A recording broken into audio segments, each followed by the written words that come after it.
Ice Cream Conversation. Ice Cream Conversation. Let's go. Forever on the grind all day, every day. Ice Cream Convos, always real, they never play. Download the podcast, listen on any day. Why didn't I do this sooner? Only thing you ever say. Xaviera, best host of all time. All of the faithful listeners will say they never lie. Check every story they run, like me with the rhymes. When other shows report anything, it should be a crime. Entertainment news, yeah, I gotta get mine from ICC, and you should be inclined to do the same if you got half a mind. I do co-sign this lady to shine like Frankenstein. Cut it today design. IceCreamConvos.com. Tune in, yeah. This influence by IceCreamConvos.com.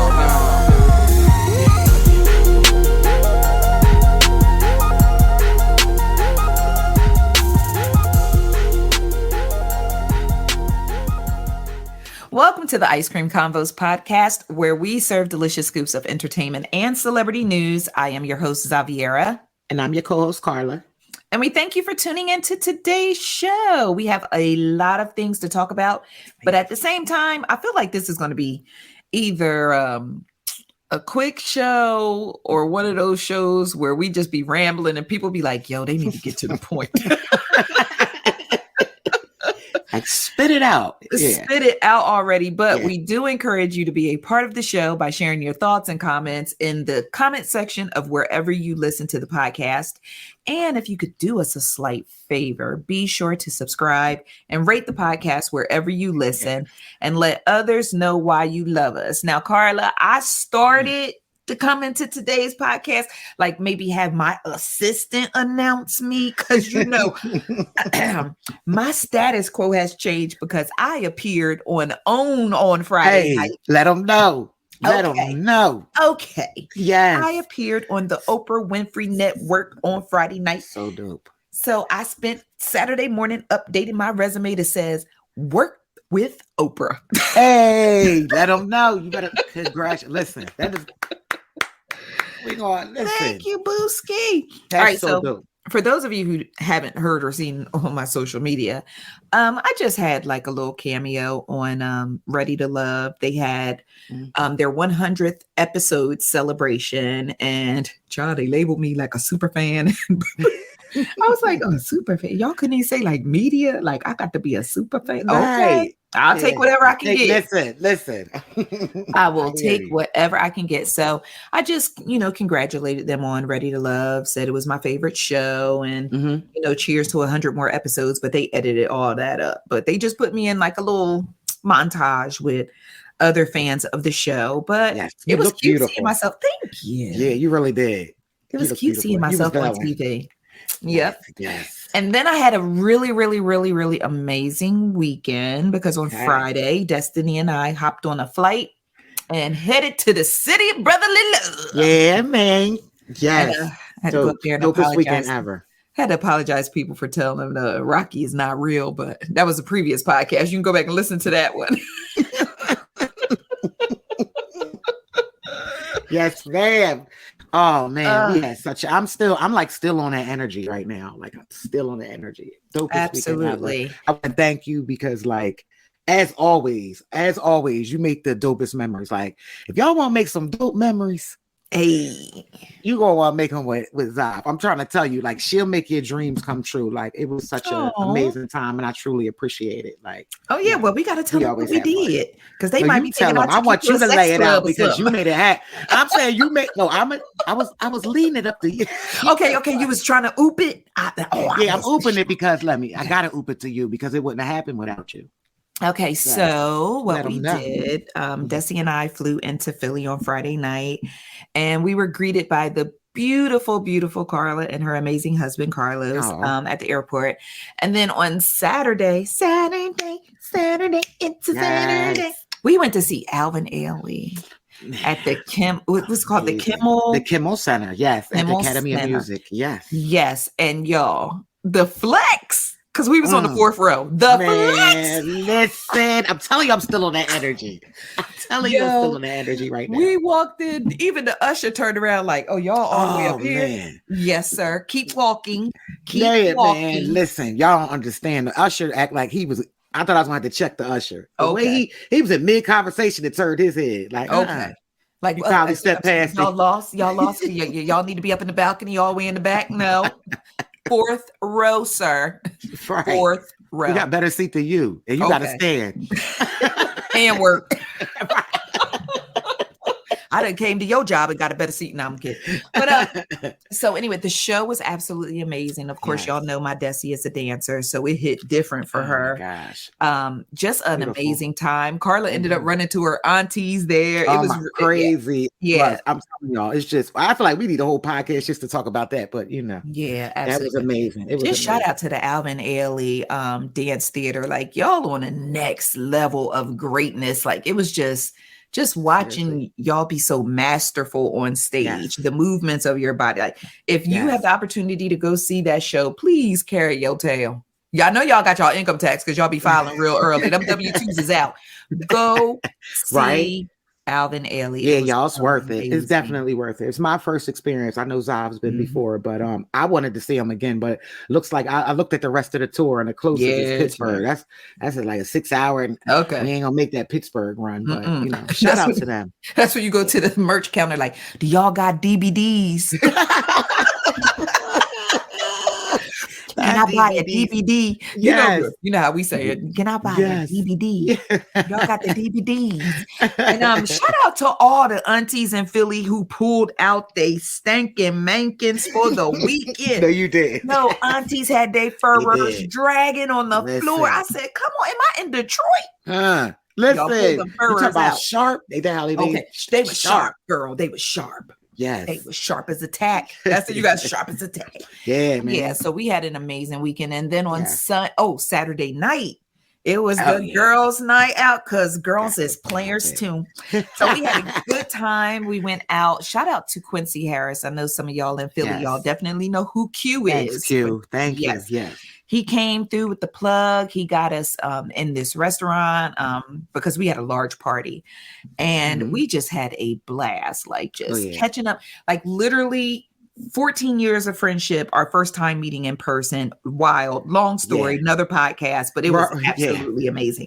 Yeah. And I think we would have a really dope podcast if we got all the girls on together. I was just get out of my head. I literally was just thinking about that. Yep. Oh yeah, we gotta definitely get in that bag and get that together. That would be that'd be a dope ice cream social. Yes. So Saturday night was amazing. And then on Sunday was like just the perfect to an amazing weekend. Oh, we went, I had lunch with my cousin. I went over the bridge into Jersey, had lunch with my cousin, came back over the bridge, went to Karla's house, hung out with Karla, her mom, her family, her husband, my godson.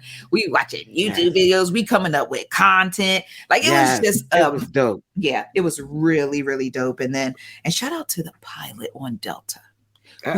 Who did not make me want to foam up in my mouth when he took that when he took off and when he landed that plane. So shout out to that pilot. I God is great. In the mouth. Yeah, like listen, when you have a trip like that and the flight and the landing and like your flight is dope, it's like, that was meant to be. It was all meant to be. What a perfect ending, right? Yes, because the last flight I was on, I literally threw up as soon as the plane hit the ground. Like I was fighting for my life. I remember that. Yeah. And in other good news, I'm happy to share that I'll be headed back to DC with Google in April. Hey, look at you. Listen, you out here getting it. We ready to run back. We ready to run it again back to DC. Listen. Yeah. And it's congratulations. Thank you. I really appreciate that. And I always feel like a lot of this stuff I couldn't do without your guidance and support and love and all that. But you know what? It's so wild. I have really, really, really been struggling, especially I was really mad when I got on the plane to come to Philly on Friday, but I really, really struggled. And I don't talk about it a lot. And I guess in the space of transparency, I should start doing it some more, but I go through a lot of nonsense being in media. Oh yeah. And a lot of it is self-inflicted. Okay, let's just put the mirror up. But a lot of it, I allow things to bother me that my husband feels like I should not allow to bother me. Karla is more of a, okay, I understand why you feel that way, but don't forget you are X, Y, Z, Z, Z, Z, A, B, C, D, F, G, and God got you, and so on and so forth. But, you know, there was like a really, really huge screening in Atlanta with some really, really huge stars. And I didn't get an invite, a bat signal, a pigeon with a note tagged to his ankle. I ain't get nothing. I'm not laughing at your situation. I'm laughing at the whole picture. You know me. Like nothing. That's all I heard. Signal, nothing. I found out about that screening when I saw all of my media counterparts there. So for me, as someone who has, I'm not going to say I have the biggest, but I have a very large media outlet just here in Atlanta. I feel like I have good, and I'm not even going to say I feel like I have good relationships with people, because these relationships are non-existent around here. I feel like I'm good to people. There it is. I'm easy to work with. I'm not problematic. I turn my content over when it's supposed to be turned over. I provide everything that's required of us, and so on and so forth. I enunciate my words when I speak to people. I actually know what the content is that I'm interviewing people about, because that I'll never forget when that girl asked Michael T. Williamson how it was playing somebody's special needs, and he looked at her. Wow. Yeah. He looked at her again, and then he looked at her a third time. He looked at me, and I looked at him like, bro, I don't know her. I do not know her. She is not with me. First time I seen her in my life. Okay. And then he said, well, did you know, I don't know what made him ask, but he said, I think he wasn't even asking to be smart. He was like, well, you saw the film. So he was getting ready to go into like, I did this. She was like, no, I ain't see it. Girl, I wanted to. Remember when Will used to pass out on the Fresh Prince? He used to put his hand on his head and be like, oh, Lord, have mercy. That just made me cringe, and I wasn't even there. Right. So for me, it's like I struggle with the Lord, why do I get overlooked for certain things, blah, blah, blah, when I'm trying to do everything by the book. I'm trying to, you know, put my best foot forward. I try to create the best content. I try to this, I try to that. And I know it's so much more I could be doing. Like, I'm going to keep it real with myself, but I just go through that. And then I realized this morning while I was responding to Google and registering and letting them know I'm going to be coming, I realized this morning that my idea and path to, I hope this bless somebody. Lord, let this bless somebody. Okay. It will. I realized this morning that my idea and path to or path of success is not the same idea and path to or path of success that God has for me. There it is. So that's why I'm always feeling like, and this, that, and like I'm always feeling slighted, and I'm always feeling okay. So I was upset that I wasn't invited to this huge screening on Thursday night, knowing that I hate to work red carpets because people are rude and they bump me and they hit me with their cameras and all that. Knowing that, right? And then I also sometimes I feel insulted and slighted when I'm not a part of things and I see who is a part of things, if that makes sense. Now, this is not a dig at nobody else, because I know some of y'all got in your feelings when last time I talked about this kind of media stuff. This is not a dig at nobody else. Right. But what I'm saying is, it's almost like they have Olympic tryouts and Usain Bolt. And you see a dude on TikTok who run around in heels at the starting line. And you didn't even get invited. I know that's right. Nah, I feel you. No, that's so good to not know. Seriously. That's the way I feel. Now, I'm not saying I'm the Usain Bolt of the game. What I'm saying is, you know, I'm like Sha'Carri if she ain't smoking no dank. You know what I'm saying? You're wrong. When she ain't on that dank, you know what I'm saying? When she ain't on that X pack. You know what I'm saying? So, but you get the point that I'm making. So yes. What I'm trying to do, my prayer lately has been asking God to make me feel satisfied with my path, satisfied with my progress. Don't allow it to hurt me so much. Don't allow it to discourage me so much, or at this point, I don't even get hurt and discouraged. I be mad. Right. I literally be mad. Like, yo, I'll be out there like Denzel on Training Day. Like, I'm putting cases on all you motherfuckers. Like, big dog ain't got nothing on me. It's like, more of a, it's more of, because I feel emotion insulted. change.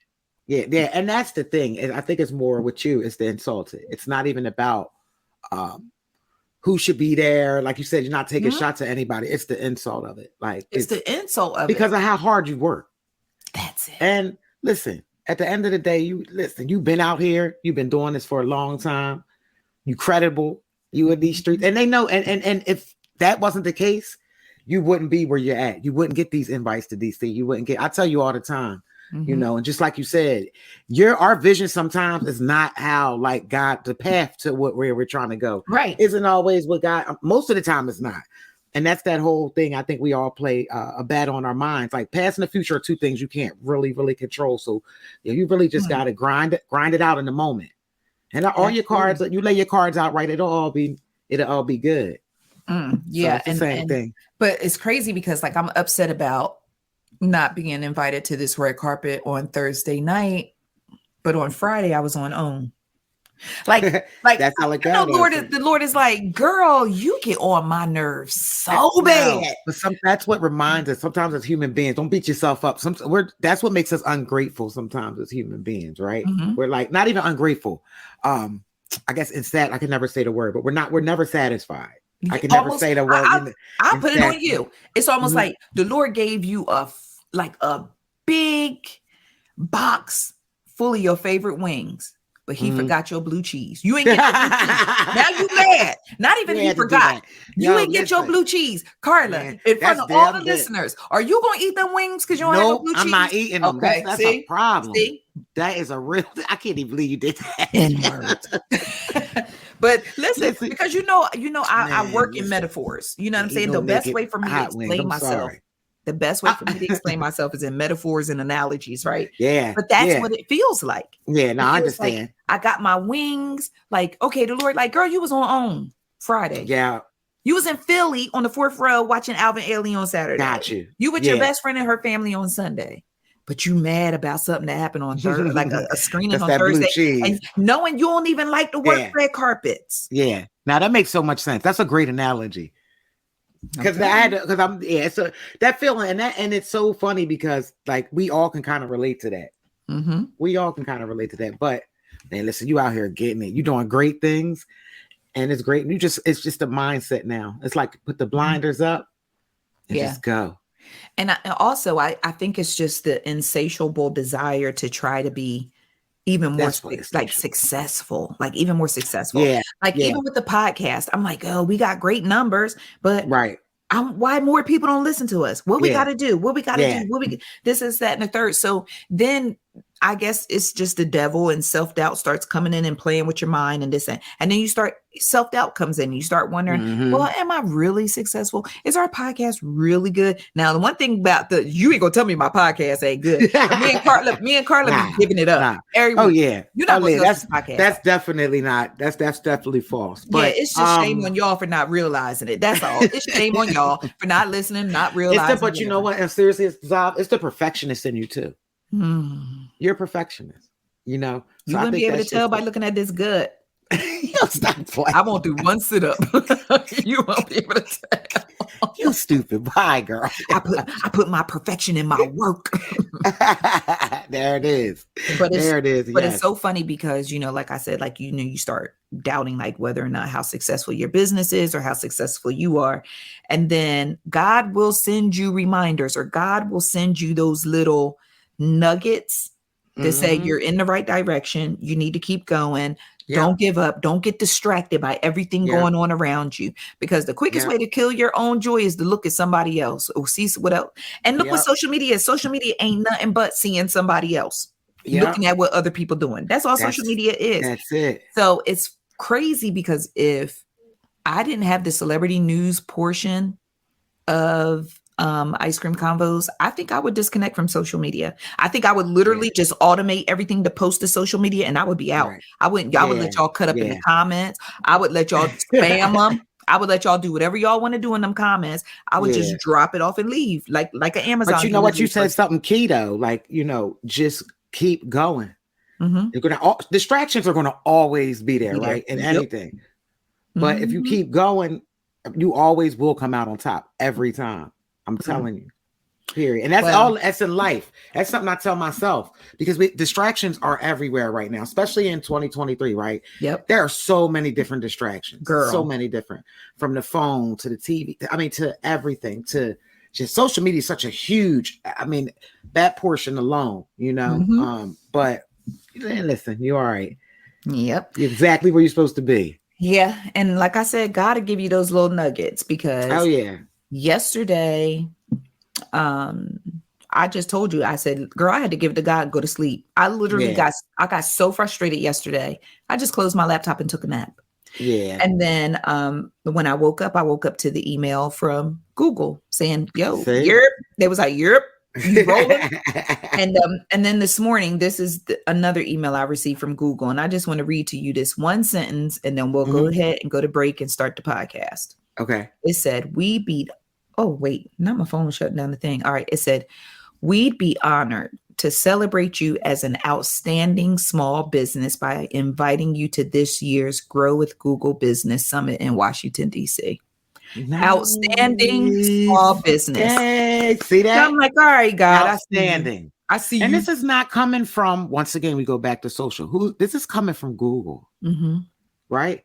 This ain't coming for you, and this is no disrespect to anybody out there, but this ain't coming from Shonda or Ray Ray, and I mean, just it's and this is genuine, like it's proven. That's your validation right there. You know what I'm saying? So yeah. Congratulations. I'm just proud of you. Boo. Thank you. All right, guys. So we are going to go ahead and take a break, and then we're going to come back and actually do a podcast now that my therapy hour is over. All right. Thank you for tuning into the Ice Cream Convos Podcast, and we'll be right back. All right, ICC friends, we are back, and thank you so much for tuning into today's podcast. Karla, we do have a prayer list update, if that makes any sense, because usually we do our prayer list and then we do the updates, but this time we have a prayer list update. Tom Sizemore, the actor, who has been in several films, including Saving Private Ryan, any film that had like some OG action in it, Tom Sizemore was your guy. He was your guy. And so this morning I saw where they said that the family is now considering I guess like end of life measures. Okay. He suffered a brain aneurysm last week, and it was basically, you know, they said last week it was watch and wait. So now they're saying that the family is, you know, considering, you know, pulling the plug at this point. Yeah, that's so sad. That's so sad. I was hoping maybe he pulled through, but you know, my condolences. Yeah, well, not condolences, just but prayers to him right now. Prayers for him, because that's a hard, you know, it's a hard decision because you hear like these stories about people coming back at the last minute or you know, after a certain period of time, but you know, they have that decision to make. So just tough. You know, keep them in your thoughts and prayers, the Sizemore family. I do have another update. Zaya Wade. She is the daughter of Dwayne Wade and Sylvan Wade Funches. Zaya is 15 years old, and you may recall it was a big stink back in December, I believe. Big stink because Dwayne Wade had filed a petition to legally change Zaya's name as well as her gender. Zaya is a transgender teen who went from male to female, and Zaya's mama, Sylvan, was not happy about it. And she filed, I think, what is it called? Where she filed, oh my gosh, I can't think of the name of it, but she filed paperwork kind of like to combat the petition, right? Okay. Because she felt like she just wanted Zaya to wait until she was 18. Okay. Before making a legal change and before legally changing her gender, which will be on all her documents, like birth certificates and all that. Yeah. And this, that, and the third. So And Sylvan always gets a bad rep in media and public eye because she's very, very, very outspoken. And so it was weird because in this particular situation, I saw her point. Only because I know the decisions I was making at 15 were not the same ones I was making at 18. Right. But True. At the same time, then it's like, well, do you want the child to suffer if the child feels like this is who I am and this is who I want to be? So it's just a lot going on. But Sylvan always felt like Dwayne Wade was kind of encouraging and pushing Zaya towards the legal name and gender change for financial purposes. And while that sounds wild, I see that side of it too. Not saying that that's what he was doing, but I could see how that could be possible. Yeah. Yeah. So I'm basically standing in the middle looking at everybody like, I understand what all y'all saying. I'm like you. Yeah, I see both. I can see as just being a mom, like, and I'm like you at 15 compared to like 18. And that's the thing, like even suffering, it's only a couple more years. What's the difference between like waiting? That's my thing. What's the difference between Zaya waiting until she's 18? That's what, 3 years, 2 years? And you get what I'm saying? To piggyback on that though, I think Zaya made the transition in 2020. So it's 2023. So you survived that period. Right. We can go 3 more, but yeah. So that's where it starts looking kind of financially like, well, if we're already acknowledging, but then someone else brought the point to me that when it comes to passports, things of that nature, because they are of a different tax bracket, they travel, they go here, they go there, and you now have this new identity, this new gender, but then when you getting ready to get on a flight, they looking for I can see that, but I don't know. I'm still one of those, and I think it's been proven. Like, I mean, you look at the brain development of a 16-year-old versus 8. I don't know. I'm still there with that part, but I can see like, it's clear that I think now, because I was even had to come to acceptance of it, that Zaya that's truly, truly, truly like I believe who she is, right? That's what she wants.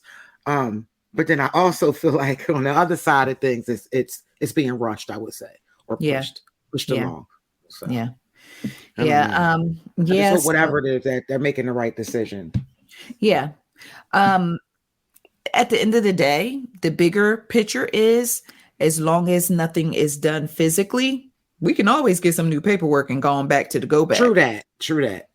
So I don't know how hard it is to actually reverse things, but yeah. So, but at the same time, as a dad, Dwayne is trying to support Zaya in her wishes and things of that nature. But I mean, if that's Zaya again, I just feel like Gabrielle, you want some real talk? Yeah. Because I just watched the clips, and where was she at? And she was giving NAACP. Yes, that showed me a lot. How you feel about that? Especially being the NAACP. I'm so glad you tricked, because I know I felt like inappropriate. I'm like, what was it? I didn't want to be wrong, but I'm like, the timing of it was like running into a cancer event, screaming about diabetics. Like, I don't know. Am I being wrong? But like, I just felt like that wasn't the time. So I feel like, okay, I'm just going to be honest. And if y'all want to cancel us, just go ahead and send it to the manager, because we don't take it over here. I'm just going to be honest about my first impression, and not saying that my impression is the right impression, not saying that I'm a perfect person, but Dwayne gave his speech about when they won this award. They were presented with, I think, the President's Award or something like that. Okay. And I guess for their advocacy. And I guess it was they received this award based off of how they have handled Zaya's transition in the public eye, always being supportive and things of that nature. Okay. So I believe they received this award in the vein of Zaya. Maybe. See, I just saw a clip. That's why they kind of kept the whole context about Zaya and about trans community. Okay. So when Dwayne gave his speech, and I'm pretty sure like these people, the speeches are pre-written, they're put on teleprompters and so on and so forth, right? Mm. And Dwayne was, a deer in headlights, and he was reading his words and dedicating the award to Zaya. Mm. I was like, all right, bet. So he was going through and he was like, he's so proud of her about how she just carried herself in the face of ignorance and blah, blah, blah, blah, and so on and so forth. Because let's be real, Dwayne Wade and Gabrielle Union do get a lot of flack about the way that they handled the entire situation regarding Zaya's gender and her name and all that. Right. All right. All I can hear is Boosie saying, "Me too." Don't I let know, it right? go to man. So yeah, speaking of Boosie, we're gonna get the Boosie though. Oh yeah. And so, with that, all right. So then Dwayne gives his speech, which I'm like, okay, it was even keeled speech. All right. But when the Gabrielle Union got on the microphone, and wait, are we just gonna this? Or we just care about some black people? Or we care about all black people? I was like, girl. Yeah, this is not a Tubi movie. Like you can dial it back. Like it honestly, I'm in a space now where I don't trust actors. I don't either. No, seriously. Listen, I don't trust actors because they are skilled at becoming and being whatever they need to become and be in that moment. I could never date an actor. Absolutely. I could never. I know, right, girl? Could you see that? Because I don't know if you love me for real or you just you reenacting this scene from that movie you was in 1989 that was directed by Spike Lee. And I felt like what I saw, and listen, it could have been two things. Well, Gabrielle Union did get on social media and say at the time they were accepting that award, her father was in the hospital fighting for his life. Okay. Yo, I don't know about y'all and y'all dads or whatever. The NAACP could have sent me my award. Listen, okay. I'm glad you said it. Okay. Okay. First things first, they could have sent me that award. Then she said, thank you for giving her grace. And it's just a lot because it's not about to be drag Gabrielle Union out, but I'm going to just tell you a few things that I noticed because I tell y'all every single week. What do I tell y'all, Karla? If you keep your eyes open and you pay attention, right? Okay. Yeah. You got on social media after you gave this fire and brimstone speech. The first thing that came across that jumped out at me was the two different dispositions of her and Dwayne. Yeah. Dwayne was like, Zaya, I'm this, da da da da. Gabrielle was like, and just some black people or all black, and she's cutting her eyes to the left and she's cutting her eyes. She kind of looked off, like to me. That I'm like, is she going through something? It was giving me Deliver Us from Eva. Remember that movie? Yes. It was giving Deliver Us from Eva. Okay, so number one, so I think it was a number of things. She later said that her father was, she barely made it through the speech because her father was in a hospital fighting for his life. And thank you for giving her grace. Okay, Karla, hold on. Go ahead. I think all that fire and brimstone energy we were getting is her lashing out. If she wasn't in actress mode, I'm going to take actress mode off the table. All right. Okay. Because actress mode is number one.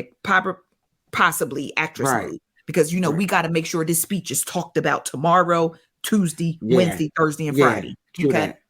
So we take actress mode off the top. So her emotions are running high, I guess, because her father, and I said a prayer for her dad because I was like, I don't know. I mean, she said he's fighting for his life. But who's to say that but he had the NAACP award. So, I mean, I don't know. Maybe. Wait. Dad was at the NAACP award? No, she said he was in the hospital fighting for his life. But she had to. There. Yeah. So I'm like, she had to, because I would have been over here with my dad. That's why I'm like, right. Okay. So maybe that had played a part in her emotions. I also feel like she was lashing out because this whole situation with Zaya and Dwayne, a lot of people feel like Gabrielle Union was the one pushing the paperwork across the desk, pushing Dwayne in his back, pushing, because it was because it was Gabrielle Union who would be in the Instagram videos doing hair and makeup with Zaya. Yes. So a lot of people are putting that on Gabrielle's back, right? A lot of people feel like Gabrielle played a huge part in that. Right. And just now some people feel like, hey, she was doing what a stepmom's supposed to do. She was supporting her stepdaughter, but it just depends on where you stand in the room. True. It just depends on where you stand in the room. So if you stand here in the room, she's a mom who was supporting her. She was a stepmom who was supporting her stepdaughter. If you stand here in the room, Gabrielle was pushing the narrative and doing, like Sylvan said, Dwayne was doing, pushing for financial gain and for this and for that and for this and that and the third. But I just know for a fact that Gabrielle Union catch a lot. And then on top of that, Gabrielle Union also, in addition to Zaya, she been getting dragged on social media after she said she felt like she had the right to cheat on her ex-husband because of her pay, of where her income. Yeah. See, that's what I'm saying. I think Gabrielle Union too, what you were saying, it's not even news. Gabrielle Union doesn't come off as like authentic. There's been, and I think that's what it is for a lot of us, period. Thank you. Mm-hmm. Because that's exactly what it is. You don't know who you're getting. You don't know who you're getting. So, I'm not a, like I said, I will agree. She catches a lot. She catches a lot of slack. She does. But I think it's due to that. Her not, But my thing was that type of energy, because I was watching, if y'all go back, watch Angela Bassett face while Gabrielle that'd be the real Kiki, man. When you go look at people's faces after reactions, because Angela Bassett was looking like, okay, sister. Okay. But it was looking like okay, you preaching, or okay, what's going on, sister? Like, it was either one or the other, depending on where you stand. I gotta go back and look. Because she looking, she has like a smile on her face. Because of course, everybody know the camera be in your face. Yeah, facial. Let me tell you something. That nonverbal, women, we are the best at it. If you want the real tea, when you watch them award shows, look at the people in the audience and in the background. That's where the real tea lies, baby. It does.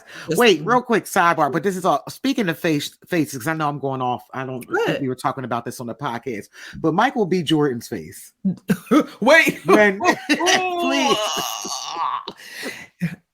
That was the screening that I wasn't invited to, and now I see that the Lord saved my soul.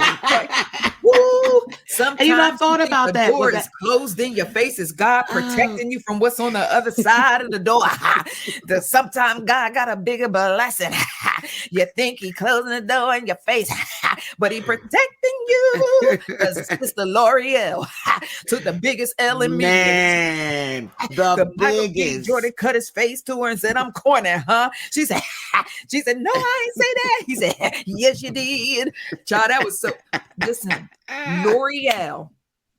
Okay, so we off Zaya now. We got to move on. Listen, L'Oreal from the Morning Hustle morning show in Atlanta. I think it's called the Morning Hustle. She went to school with Michael B. Jordan. Okay. Excuse me. In a previous podcast, she talked about how they used to clown this boy in school. Okay, so hold up. It was a podcast because I thought it was like tweets or something. That's the part where I was lost. So she actually talked about this in a podcast. It was I believe it was a podcast, because I don't think it was a radio show. It was a podcast. It was her and another young lady. I don't know who it was, what they was talking about, whatever. She was talking about how they used to clown him all the time in school because number one, his name was Michael B. Jordan. Right. Well, Michael Jordan.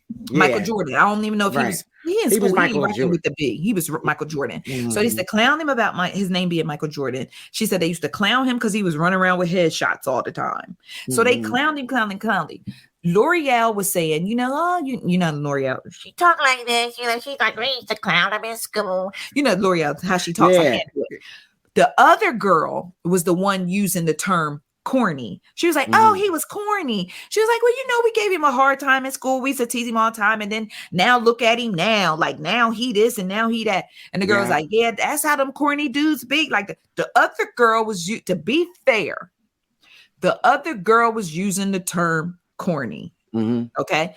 Corny never came out of L'Oreal's mouth. It was the other girl. So that's like me and you sitting on the podcast together and we talking about Michael B. Jordan. And I'm like, girl, Michael B. Jordan. You'd be like, man, he's so corny, whatever. When Michael B. Jordan hears that podcast, he see my face and your face. He hear the word corny. It's on both of us. Yeah. Whatever I say on this podcast on you and whatever you say on this podcast is on me, because we a team and we We ride together. We die together. We bad girls for life. Yeah, for real. So when he saw L'Oreal, the fact that it was almost like, oh, well, look at who we have. There has to be. Did anybody create memes yet? Because it's like 3-4 different looks. He has the look of like, I can't. Then he got the look like as soon as she says something, he got the look like I'm about to grind her ass up. Yeah. All you heard was grinding.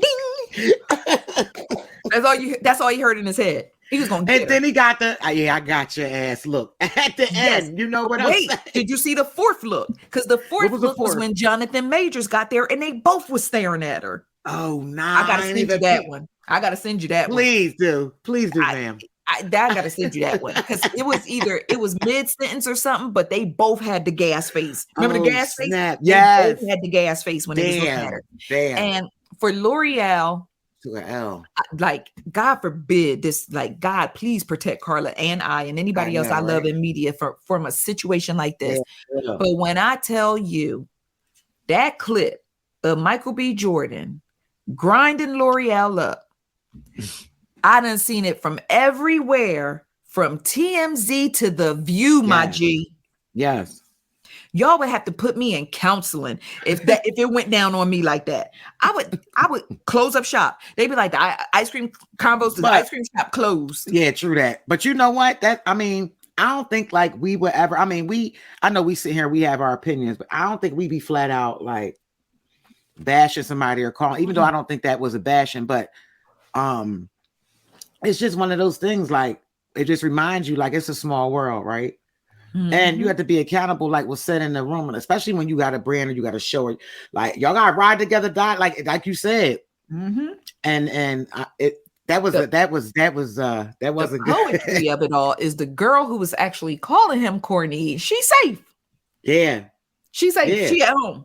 Yeah, that's how it go. That's what it's like. Yo, you got to make your decisions. If you're going to talk greasy or have people talk greasy, you might want to stay off the red carpet. Stay off the carpet, dog. And you know, we talked about that before because there's certain people in media. Oh yeah, they don't come out. And well, not even in media, YouTubers, TikTokers, is certain people who have very loud voices and very big audiences that can't go nowhere. No, they don't. And y'all know they can't. They can't go nowhere. They can't come out. Nope. They can't pull up because they pull up, they gonna get snatched up. Trust me on this. Straight up just waiting for them. Trust me on this. I remember true. Case. Remember years back when Case was supposed to be on our podcast. Oh yeah, and he stood us up. Yeah, and I was like, he was a no-show. He was a no call, no show. And that pissed me off. And I told the audience who was waiting to hear him on Facebook that he was a no call, no show. And then Case came in there pretending he had a medical emergency, cussed me out, told me to suck his, you know what? Yeah, he got all kind of stuff. Yo, he wilded out so bad. And but that was before I became a let him know. Let him know. A small business owner. Let him know. Because I gave him what he was looking for in the streets of Twitter. Yes, you did. And we was going at it. Yeah. And then lo and behold, we end up at Stephanie Mills was receiving a proclamation. I just pulled that picture up this week in the show. That's so funny. Stephanie Mills received a proclamation and Case ended up sitting right in front of me at the proclamation. He didn't know who I was from a can of paint. I could have snuck him from the back. Yeah. Me and my husband could have rolled on him, punched him in the back of his head, grabbed him around his neck, choked the piss out of him. It could have been so much. He wouldn't have had a clue. And why? He wouldn't have had a clue. Mm-hmm. You got to watch. You got to watch how you move. Yo, y'all got to be careful the way y'all talk to people on social media because I learned the hard way. When some guy came up to me and told me he was my biggest fan, he loved Ice Cream Convos. I didn't know him from a can of paint. Yeah, that's kind of scary. It is. You really don't know. So what if I was on social media talking crazy to him and he saw me and came up and bopped me right in my mouth? Yeah, for real. Got to be careful. To stop playing. Yeah. But yeah, I just had to, you had triggered that when we were talking about facial expressions. I'm like, man, Michael B. Jordan, them facial expressions was just hilarious. I haven't listened to the Morning Hustle since this whole thing has gone viral because I would be very interested in seeing like or hearing how L'Oreal is handling all this, or like what she has to say about it, or whatever. But child, what a time! She caught that, but she caught that, especially when she wasn't the one that said it. But It gets tricky. It does. And so business. while you have a voice and you have freedom of speech, you do not have freedom of consequences. True and that. You don't have freedom of rebuttals, freedom of accountability. So you don't true. have freedom of True repercussions, freedom from real. hands, feet. You don't have freedom from that. But you have the freedom to say what you want to say, but somebody else have the freedom to respond to it too. That's true. Yep. Every action, there's a reaction, period. All right. So before we go to break, I want to talk about your girl, Tommy Lee. Did we talk about Tommy Lee last week? I couldn't remember. Or did all that stuff happen after we got off the air? I'm trying to remember. I can't. That's so crazy. I feel like we did brush on Tommy, but I don't know. But I'm going to tell y'all, Tommy Lee and Natalie Nunn had this boxing match. Mess. This pay-per-view boxing match. They went all the way over to London to fight in this pay-per-view boxing match that literally lasted from start to finish. And when I say to finish, I'm talking about sitting down, doing the post-fight interviews and all that. 8 minutes. Y'all, Tommy don't need no boxing matches. Tommy don't need. Poor Tommy. She don't need no reality TV shows. Tommy needs intense therapy and rehabilitation. Yeah, for real. And that's my girl, but that's facts. Girl, help your girl. Because I'm telling you, she was so high and drunk when she got into that ring. Damn. It was nuts. Even before the fight, when the referee grabs your hands and tries to tell you the rules and make you, do the little fist pound before you start fighting. He holding her. She falling all back. She just all falling all over the place. He just finally let her go and was just like, all right, just start the fight. The referee was over it. Tore up. That's sad. And then after the first round, I'm guessing their rounds was like a minute because they literally was not fighting long. Tommy could barely keep, like, Natalie Nunn, it's wild watching somebody get beat up by somebody who can't fight. That's how down bad Tommy was. Damn. Natalie Nunn cannot fight. Nah. And now, but I will say Natalie took this whole boxing thing seriously. She trained and somebody tried to teach her how to throw punches, but it didn't pan out in the ring. Wow.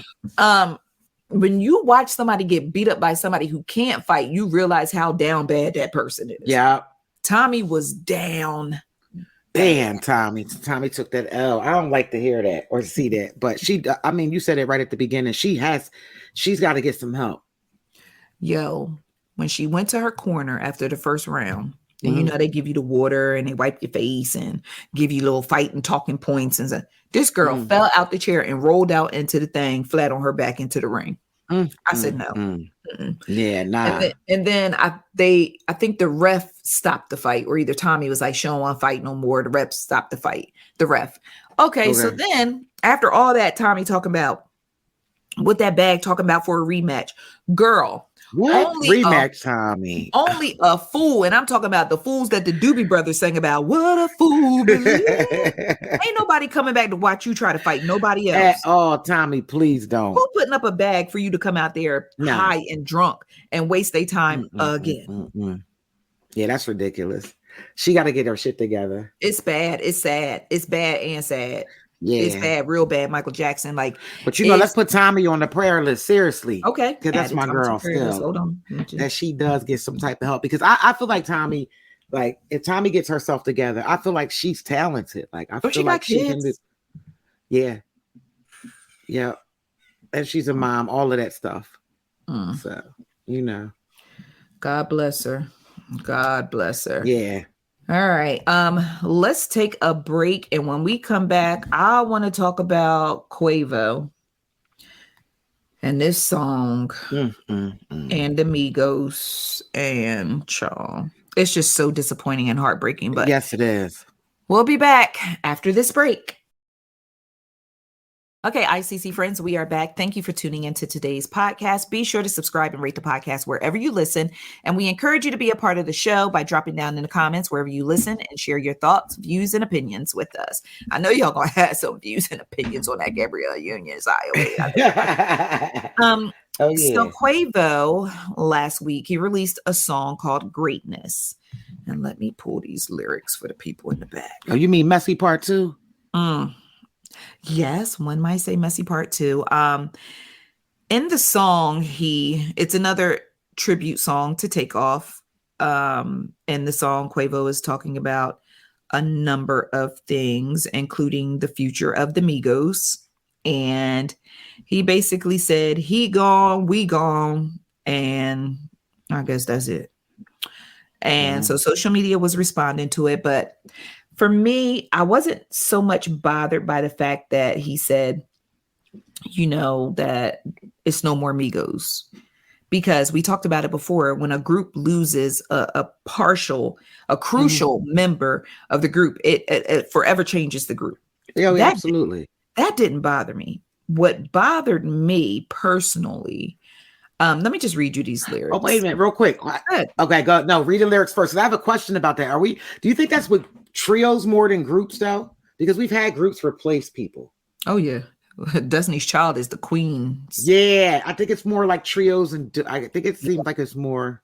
I'm gonna come back to that. Pin that. Okay, all right. So the lyric says, "Came in, swept the game like a storm, with the MF and flow. N-word take did that on God. So don't ask about the group. He gone, we gone. Young N-word, it can't come back. Damn.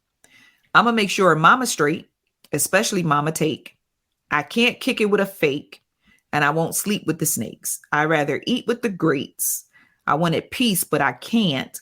I got to get something straight. Hold on, wait, huh? Pew, pew, pew."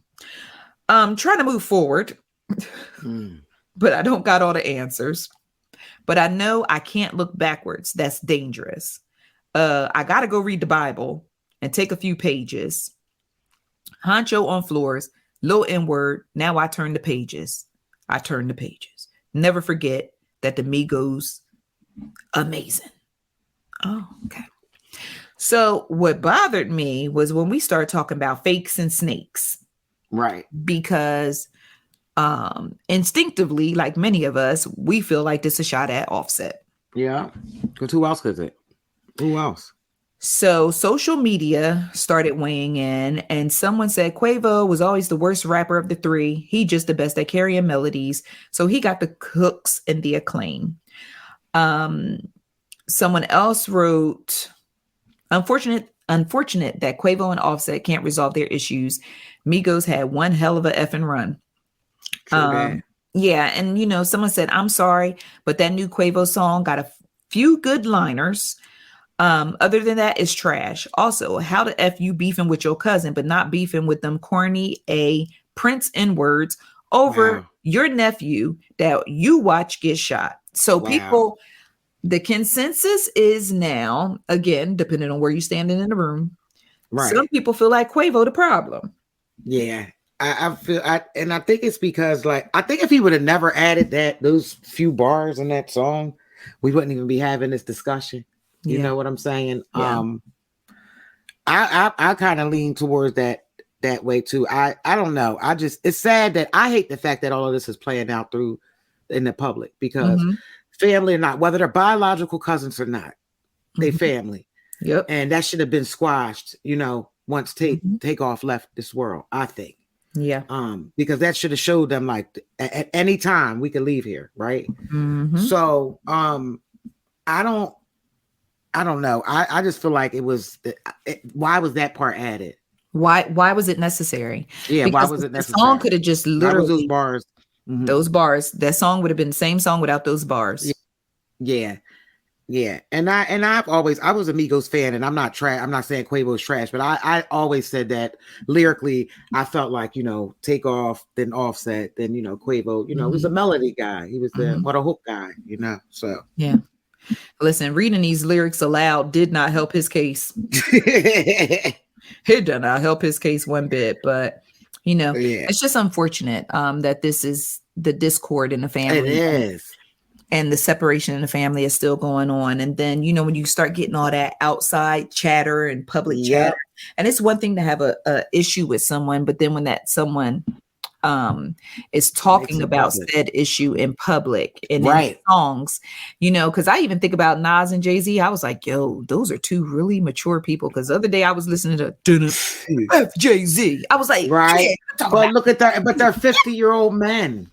Yeah, child. And I think that's even when we look at that. I'm so glad you brought Nas and Jay-Z up because I'll go back to Quavo and Offset, but it's still different because they family. It comes back to, it comes back, I think, to maturity. It's their ego. Neither one of them wants to, because if you remember back when you heard the audio of Cardi when they were going through whatever they were going through backstage, you could hear like, shut up, like both of y'all wrong. Mm-hmm. You know what I'm saying? And that's how I see in a way. But what I will say is I feel like Offset is being bullied at this point, because that's just like me and you, right? I'm gonna just use me and you as an example. Okay. And let's say this would never, ever, ever happen. But let's say we go through something and we're not speaking. Mm-hmm.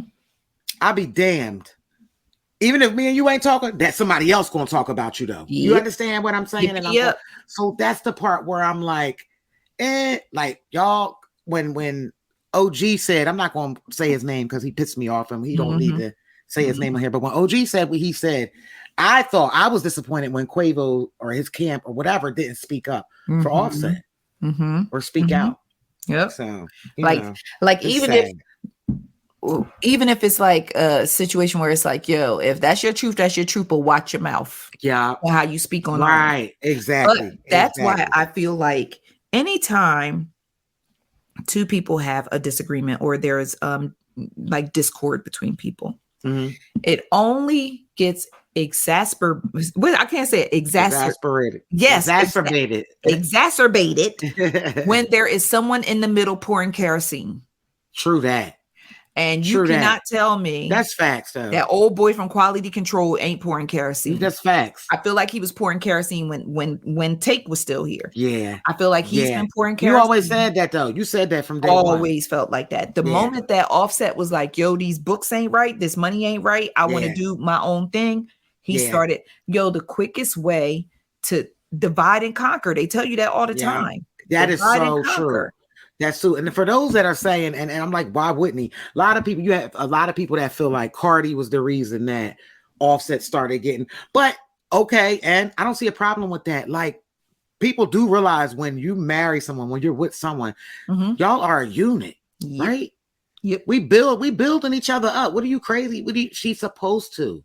But keep in mind, that confusing me, like when people say it, like that's not something that's supposed to be done. But keep in mind, Seth brought Cardi over there. True that. That's why her first manager was suing the pants off of her. True that. He brought her over there. Yeah. I listen, my wife is a cash cow and a huge star. Listen. I brought her over here with y'all. Yeah. But now y'all playing funky funny with the money and y'all playing games. I don't know what his contract said or whatever. But they put money up to buy him out of his contract, right?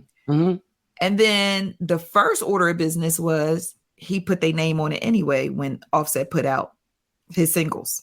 Right. Put their name on it anyway. Yeah. That let me know that you're doing bad business over there. That you're not playing fair. True that. You put your name on there on his stuff after he left.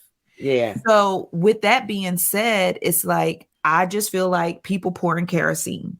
And I feel like that's why. Because initially, when that whole Migos thing broke up, how we go from we not speaking on nothing to now you making songs insinuating your cousin a snake. Yeah, that is. Offset first separated himself from the Migos and was ousted, separated himself. I don't know. First, remember they was trying to say that they weren't even separated at first. Let's remind you. Enough. How about that? Because that's what family do. Yeah, that's what family do. Yeah, we keep it cute. We keep it in the house. In house. I have never, I might be wrong. I have never heard Offset go on record saying nothing about the Migos. No. I have never heard Takeoff on record saying nothing about the Migos and Quavo.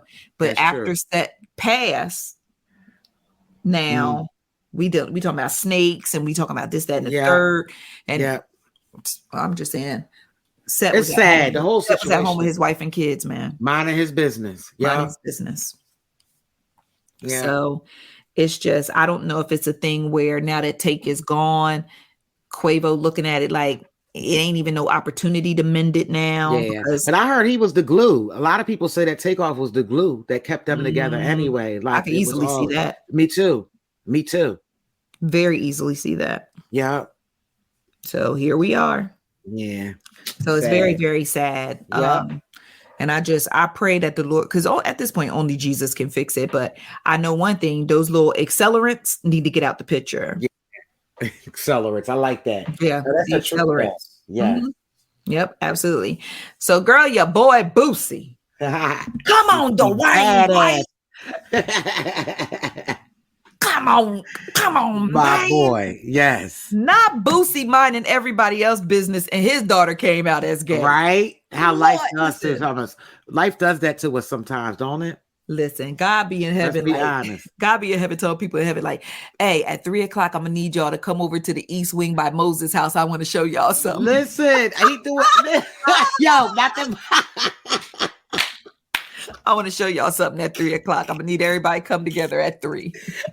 You can zoom in. You can zoom on the heavenly Zoom. You can zoom in, but I'm gonna need y'all to see something real quick. Need y'all see something real quick. Ain't that? No, that's facts. Because you can probably sit. I know I'm sitting here thinking myself of things, and I'm like, oh man, God, you showed me. Yep. I was the most like before I had CJ. Like I literally was probably the most impatient person you ever meet. Mm-hmm. Right? Patient for nothing. Mm-hmm. God was like, oh, for real? I'm gonna bless you with this guy right here. Yep. You know what I'm saying? Yeah. So like, I know it's different, like what Boosie says, but I think that is like similar. Like we've all had, but in Boosie's defense though, like other people, no, seriously, like some people have been brought up in households, especially if you're in strong religious Baptist households. Okay. No shout out to the Baptists. Mm-hmm. I know there are other religions and other people that do it. I just felt like it was something that was like forbidden. It wasn't talked about. It wasn't allowed, and it was shunned up. Like it was, it was against it. Like his family, I think it was more of a family thing and how he grew up. And I'm not saying that it's right. Yeah, I'm just saying that just like a racist. I hate to say it, but when something's embedded in you. Mm-hmm. From day one, or if that's all that's just that's how it happened. I think that's the beauty of it though, because it's like the beauty of it is number one, Boosie be minding everybody else's business. Yeah, Karla, now I know that's your boy. People be asking him, no. People be asking him, yo. A lot of times, listen, people be asking. You can politely decline a comment. You can say, I don't know. I mean, them people do what they do over there. But sometimes they be poking him too. Sometimes they be poking him. They poking him. Okay. But Boosie be minding everybody else's business. Yes. And Boosie is very vocal when it comes to anything LGBTQIA, right? So it's poetic for his daughter to be a member of the LGBTQIA community. Mm. But what I will give him credit for, but it's also hypocritical, is he said, I'm gonna love my daughter to death regardless. Right. He said, because you know what? Let me see. I think I got the quote here. He said something to the effect of like, this is, my family's still against it. Mm-hmm. Yeah. But I'm gonna love my daughter to death unconditionally, regardless. Yeah. Then why was it a problem for Dwayne Wade to have that same energy with Zaya? That's why I'm saying that's because you just like anything else. You don't see it until it happened to you. I'm telling you, we all done been there. Say that. How many times have we bashed? I can give you another prime example of me. And I think all of us as human beings in life. How many times have you called somebody the R word, right? Mm-hmm. Or call somebody or make fun of somebody you see that of a special need, right? Mm-hmm. So I look at that in myself. I've done it. Mm-hmm. Once again, then I have a child, and I'm on a whole other side of it. Yep. You understand what I'm saying? Absolutely. So, and I was never someone to bash. Don't get me wrong. I was never a bash because Boosie got to a point where Boosie was bashing. Boosie, I believe, got to a point where it got ridiculous. It got to a point where you were cross the line of bashing. But until it happened, he just got to taste it. Until it happens to you. You understand what I'm saying? Now you can't really have energy for somebody else. That Zaya didn't mean nothing to him. It was just another person that he could get attention for and give his opinion on.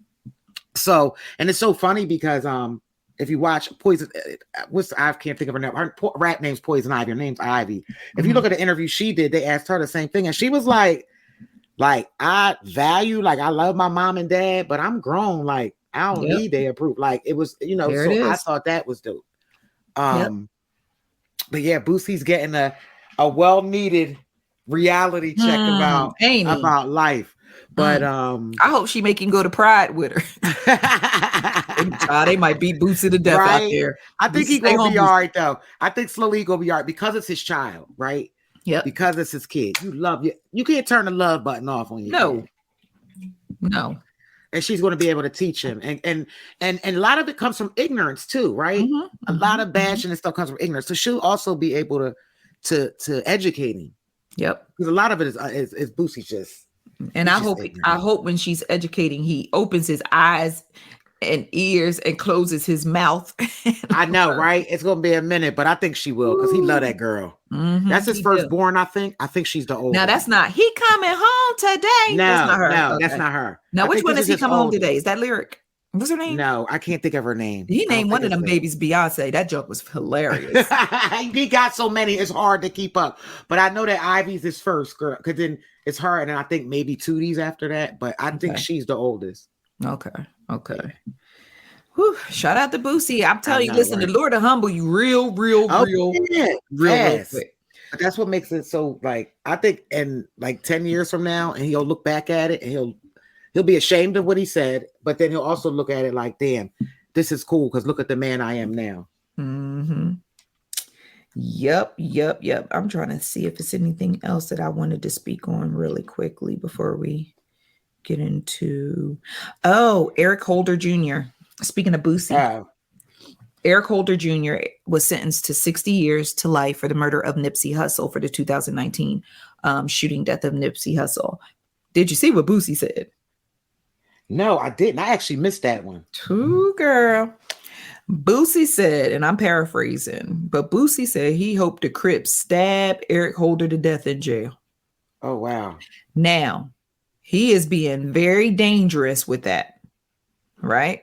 Right. Because should something happen to Eric Holder, they're going to think that because of the voice that he is. But I think, you got to remember, Boosie just says the stuff that people think. There are a lot of people that hope that they stab him up in the jail.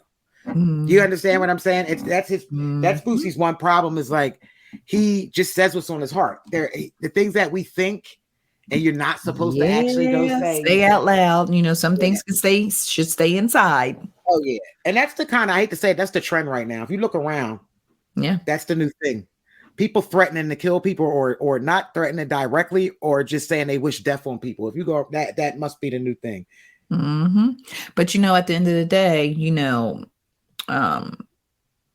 my thoughts and prayers are with Nipsey's family because regardless of how much time they gave him, whether it was a day or 30 days or 30 years, like there is still an empty chair at their dinner table. There is still a hole in their heart. There is still a loved one that will never come back. And, it's just so heartbreaking to know how senseless the whole thing was. So, my thoughts and heart and my prayers go out to Nipsey's family. Yeah. And shout out to Cowboy for being like one of the stand-up dudes, like his friend Cowboy that actually went to court. Because I still feel like a little weird about that. Like, that's why I said I ain't for that street shit. Y'all hypocritical. Because 1 minute y'all say one thing, 1 minute y'all, it just doesn't make any sense to me. Like, once somebody die, that street shit should go out the door. Door. Like now we should all be turning our lives around and thinking of a better way. Yeah. But I mean, unfortunately, that's not the way it is. I know. It's nuts. But can we please talk about Lil Wayne for a second? Oh yeah, let's get into that when we come back from a music break. I want to do that. So before we go to a music break. Before we go to break, I just want to share some good news. Keke Palmer and her man Darius Jackson have welcomed their baby boy Leodis, Andrelton Jackson. She said, yep, a black ass baby named during Black History Month. So congratulations to them. This is their first child together for the couple. And they are super excited. The baby arrived over the weekend. So congratulations to them. We're going to take a break. And when we come back, we're going to talk music. We're going to talk about some rappers, Lil Waynes, and all these good things. Okay. So we're going to talk Waynes and things. Sway. I get okay. I'll try again later. That one didn't hit the way it was supposed to. All right, we'll be right back. All right, ICC friends, we are back. All right, Karla, what you want to talk about, baby girl? All right, so we didn't get a chance to talk about it earlier this month, but Billboard and Vibe came out with the 50 greatest of all rappers of all time, and the reason I'm bringing it back up today because did you see what Lil Wayne had to say about his where he fell at on the list? I saw that he said something, but I didn't get an opportunity to see exactly what he said. I know he wasn't happy. All right, so for those that don't know, Lil Wayne, he landed at 7 out of 50. So Lil Wayne said, "Man, who the hell is before me?" What? So he's like, "Was the list including all hip hop, like before and after as well?" Apparently Zane Lowe from the Apple Music Show was interviewing him. So basically, like, he then went on to say, "I will tell you that I am the motherfucking one." Oh, sorry. You know. You said, well, like Nana sitting in the corner, like, "Oh, sorry." Everybody's name you name, they also know I'm number one. Go ask them. They know what it is. So let's talk about it. Who's in top 5? Who's before Wayne? All right. Well, first of all, I'm gonna give it to you in exact order, but I can tell you who's a number. You want me to go back? Like, you want me to like run it? Yep. Run to start from in front of Wayne. So back. Go from Lil Wayne back. Let me just drop the 10 real quick. Can I just do the top 10 real fast? 10. Do the 10. All right. So you got number 10 is Nicki Minaj. 9 is Snoop. 8 is Drake. 7 is Wayne, of course. 6 is Biggie. 5 is Eminem. 4 is Tupac. 3 is Nas. 2 is Kendrick. And 1 is Jay-Z.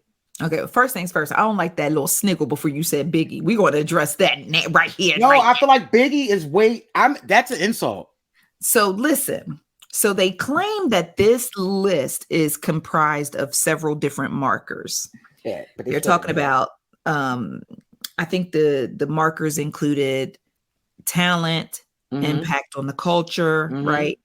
And what else? Longevity, and what else? The genre's evolution, lyric story, flow. The flow and all that. Yeah.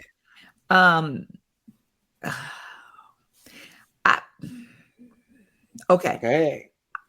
The reason why I feel like Jay-Z is number 1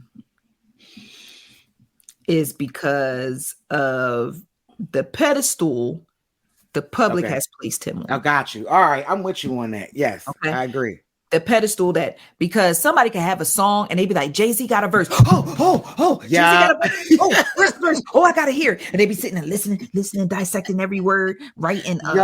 You ain't saying nothing but facts. Yeah. It's the pedestal that we put him on. Yeah. Now, at the same time, that pedestal only added to his confidence, which added to his lyrical prowess, right? You got to keep in mind, he's probably the most decorated rapper as far as awards are concerned.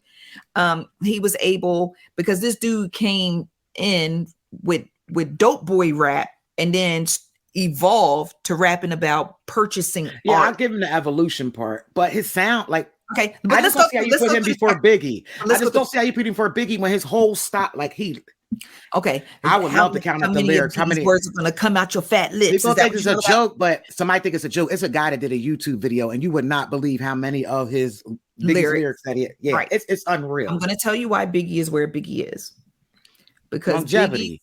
Biggie's reign was cut short. Yeah, the longevity, right. And Biggie didn't really, outside of just giving us dope music. We revere Biggie and we love, because I love Notorious B.I.G. Yeah, I love he. Okay, right. But he gave us Ready to Die, which was a classic album, right? So then we got Life After Death, and Life After Death had mixed reviews because some people felt like it was too commercial, some people felt like this, blah blah blah. But Life After Death is all that we had, right? Of course, you got like the little mixed joints he did with Mr. C or whatever ahead of time, but Biggie never had the opportunity to like really expound his impact on the culture. Like all we really have to hang on to is Ready to Die and Life After Death. Right. So the impact, I think he falls short on the impact. Right. Just because his life was cut short to expound on that impact. Yeah, I agree. And to a certain point, because I just feel like he wouldn't have the impact he had if it wasn't for, Jay-Z wouldn't have the impact he had if it wasn't for Biggie. Like, so with so many, that's why it's so hard with these lists, because it's, first of all, the criteria is like, there's so many different things. You literally have to X out, like, and shout out to the people who did it, but I think 1 through 10 is crap. I do like. There's no way Kendrick sits at 2. I like Kendrick, but there's no way Kendrick sits at 2. But again, he hasn't been here long. He doesn't have enough. He doesn't have enough work. Here's the thing again. Right? Mm-hmm. So we going back to the pedestal, right? Because with Biggie, now Biggie and Tupac, I'm gonna put them side by side for a reason. Yeah. Now, I'm not East Coast and West Coasting again. No, but I get what you. Yeah, they both incredible talents, but personally. And I know my people gonna kill me because y'all know I love BRG. But personally, I feel like Tupac edges Biggie out. Oh yeah, he does. Because both of them great bodies of work, right? But look, yo, you could drive from Georgia to Jersey and listen to all the Tupac music. Yeah. Yeah. Like you can Ready to Die, you're gonna be done probably about North Carolina. Because North Carolina is a motherfucker. Yeah, you're gonna be done by North Carolina. You can listen to Tupac's music from Georgia straight through to Jersey, Philly. You might can go up a little bit higher and just head on up to New York with his music, right? And his impact you still see till this day. Like discography is nuts. Yeah, impact is nuts because look, you got dudes running around trying to look like Tupac. Yeah. It's dudes out here growing the goats. We're still seeing versions of the Tupac. They call up before he passed away XXX. They said he was going to be the new Tupac. Like people are still saying this is the next Tupac still to this day. To the next every Tupac, time you get right? it, the next Tupac. That's what I'm. The only time I ever recall the next Biggie was with Shine. They was trying to make Shine and Ricky Rose for a second. Well, yeah. But Shine had the sound. It was the sound that people were connected to. Right. It sound like Biggie. So Tupac, to me personally, on this list, I would edge Tupac in front of Biggie because Tupac gave us music. Excuse me. Child Tupac had poems. Child Tupac was in movies. Yeah, he had the lyrics. He had everything. He was on TV. Mm-hmm. He like crossed over. Right. You know what I'm saying? So to me, Tupac is a whole legacy. You got to think about where he came from, his mama, Asada, all them. Like that was legacy. Mm-hmm. So for me, it's music and legacy for Tupac, which edges him out. Kendrick is sitting at number 2 for the same reason. I don't like. That's why I don't like the list. The pedestal stuff. Yeah, it's where pedestal. Yeah. Because you got to think about it. Kendrick gave us a couple bodies of work, right? He got his Grammys or whatever. Now, lyrically, I feel like Kendrick pushes the bar lyrically.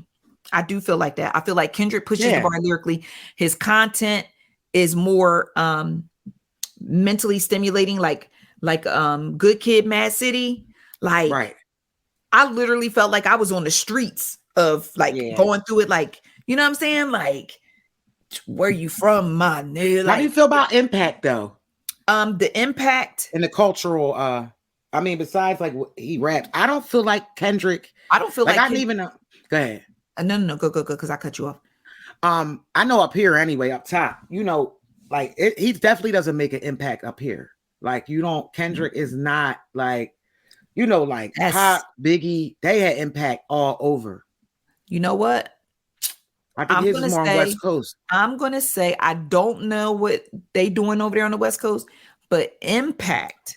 Music, yes. Imagery, yes. Content, yes. Impact, because if I'm outside somewhere, I have never looked and said, look at that mother trying to be Kendrick Lamar. Right. Yeah. I don't see that. I can see a dude walking bow leg with his Timbs half laced up all day long, trying to walk like Pac, trying to have his little starter jacket on like Pac. You know, his Carhartt. You remember Pac used to rock the Carhartt and the Timbs or whatever. So I could see that.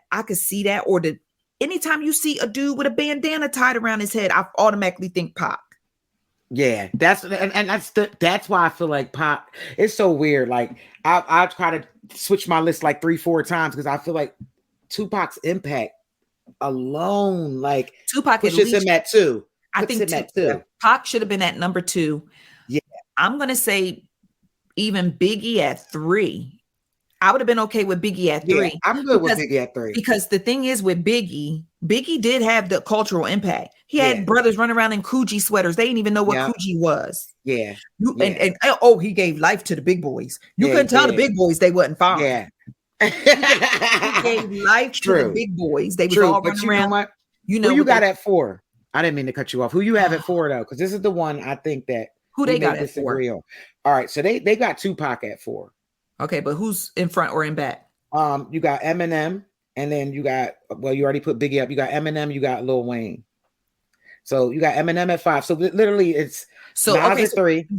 Oh shoot, Nas. I forgot about Nas. Nas at 3. Tupac at 4. Eminem at 5. Biggie at 6. Lil Wayne 7. That's what. See, that's where I'm going to hit on my personal preference. I think that's where my personal preference come into play, because if it were up to me, personal preference. So who's 3 for you? Wait, no. We have 4, right? Because we got 4. I'm sorry. You had Biggie at 3. 1. You had Okay. So who's your 4? Biggie 3. Yeah. Who's your 4? I would have to have Nas at my 4. But for Lil Wayne. Here's the thing, though. That's where it come into personal preference. Only because. Let's go through that criteria. Because I'm telling you, I feel like Weezy got an argument. I want to just go through the criteria because I love Nas, but I think when you look at all the criteria that they had, I feel like Weezy edges it. I feel like Lil Wayne edges Nas. All right, so let's look at what's the criteria, because we go on longevity, right? When did the Hot Boys hit and when Nas dropped? Lord. Well, Lil Wayne's been rapping since he was 13. How old is he now? 14. We're talking about 98. I've been like 97, 96, 90. I've been rapping since I was 13, Karla. I'm talking about when did we find out about we found out about Lil Wayne at 14 years old. Okay. You got to remember Lil Wayne was 14 when the Hot Boys came out. What was the first Hot Boys project when we really got let me go back because I didn't look. But go ahead. So you look at Nas. I'm going to say Nas Illmatic because I already know where to go. Illmatic arrived. Right. 94. I'm about to write this down because we about to have an educated argument. I'm telling you, when we can look at this whole thing, you're going to see. So, hold on. Because this is the thing, right? Longevity. Go ahead. We ain't doing mixtapes and all that. Let's the mainstream. No, you have to. No, you have to. They include it. Mixtapes are. Well, then I don't know nothing about Nas's mixtapes though. And I know I don't think Nas dropped that many mixtapes. But even if you take Lil Wayne's mixtapes away, Weezy still has way more. Like he's got longevity. He's got longevity and he's got more songs. Definitely more songs. So he edges him out on content. Yes. Definitely edges him out on content. So that's the thing I got to do to Hot Boys. I'm looking at to see when they first dropped. Originally formed in 1997. The group was originally formed in 1997, released their debut album, Get It How You Live. So if we go in 97, then that Nas got 3 years on Wayne publicly. Okay. So all right. But that's slim. That's slim. That's slim. Very, very, very, very slim. No. Now it is 3 years is under 5. Zaya, it's right. 3 years is slim. We about to he crushes Nas. He crushes Nas and Impact. So we might as well skip that one. Wait, hold on. Nas got Impact. Okay, wait. So what Impact? Okay, talk to me about the Impact. No, Let's talk Impact. I mean, everybody you look at, isn't Impact like the impact you had on what are we looking at impact on the culture? I feel like if you look at every rapper, YouTuber, anything now, they all look like Lil Wayne. Everyone looks like Lil Wayne. Okay. Everybody looks like Lil Wayne. All right. He started that. That's why I bring back Tupac needs to be 2, because if you think about it, Pac started all the tattoos, no shirt. Weezy kind of picked it up with the dreads, and he started going crazy with the tats on his face. And okay, all right, I'll give you that, because if you're talking tats on the face, there you go. All right, yeah, they did, and the whole dreads. Because Nas don't even have Nas didn't even have a look that I could stick on people. Yeah, that's what I'm saying. I don't think, and then influence on the culture. Yeah. That goes to Lil Wayne. Yeah, because we got them people with the damn double cups and the lean and all that. Yeah. Now, flow. I have to give it. Even though I have to give it to Nas because that's tough too. But Nas, I have to give it to Nas because if you're including storytelling, there's not a better storyteller than Nas. I don't think. Yeah. Except for maybe Slick Rick. But Slick Rick. Yeah. So I'll give Nas on the lyrical. What else? What else are we looking for? But when you go to gold and platinum certifications, hold on. Because Weezy and the metaphors in that wordplay is dumb. Yeah, I'm telling you, I think Weezy got Nas by a little bit, not by a lot, but I think you got to slide Weezy in. Can we sit them side by side? Dang. How you? Yeah, I somebody somewhere. There's somebody somewhere fighting the air right now listening. Yeah, it is. But that's why I love it. It's a subjective thing. Like we all absolutely, it's all subjective. Your personal preference. But some things are just outrageous. Like I don't. Some people I felt like all right, like for example, I just got to say this to you. Like J. Cole is at 15 and I felt like that was they playing in his face too high. No, you think so? I would put J. Cole at 20. I feel like he still has more. You know what? No, you're right. You're right. You're right. You're right. You're right. I was surprised that where Drake okay, look, can we talk Drake's about 8? Drake's 8. Can we have a real conversation about Snoop though? Yeah, go ahead. What do you think? You think he's slick? Put a seatbelt on. First of all, you don't think he deserved that 9 spot? Where Andre 3000 at? 3000 is 12. And nope. Yeah, he's at 12. Kanye's at 11. Nicki's at 10. I was surprised to see Nicki at 10. That's another one I feel like pedestalish. Because they had to put a girl in.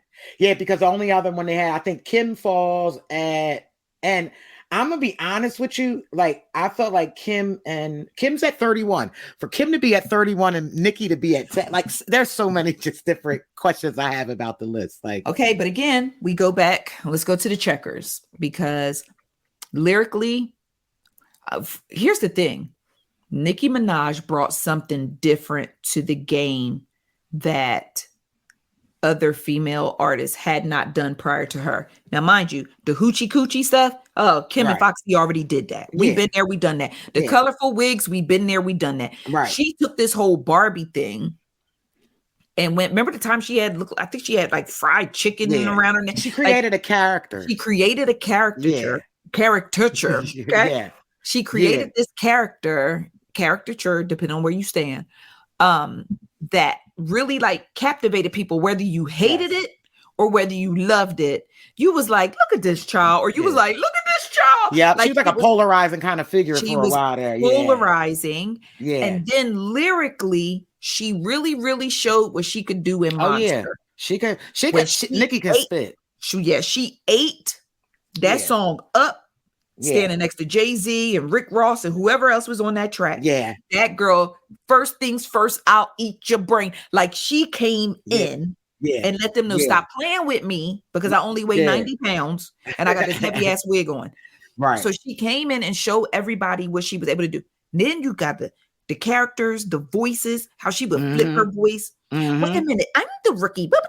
But do you also think too, because she was rolling with the hottest camp at the time too, I feel like that played a part as her being in 10. Because remember, right at the time that Young Money was hot. Well, I mean, that's the thing. Nicki nor Drake would be what they are had they not been affiliated with Lil Wayne. So now Lil Wayne get more juice because he created. Not created, but he.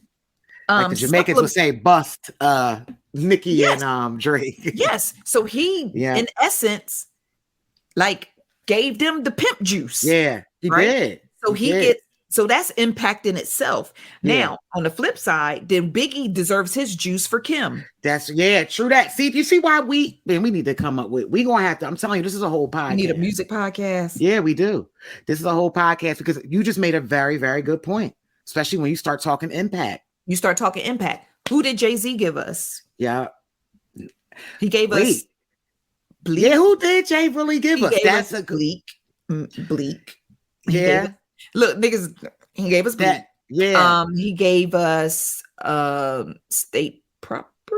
So most of the people he give it take back. We don't say that's what I'm saying. Now here's the thing. Jay don't stay with nobody. He didn't stay with Dame. Okay. Hear me out. Now, do you count Jay for giving us Kanye? Yeah, you have to give him credit for that. You do. Or is that Dame? Or was that Dame? I think it's got to go to Jay-Z because when Jay-Z gave Kanye the first big platform to produce. Yeah. Okay. All right. Because I was trying to think of the first time we would like introduce to Kanye through production. So then we talk about impact with Nas. Who did Nas give us? Nobody. And that's the part. That's what I was thinking about when nobody that I could think. Who?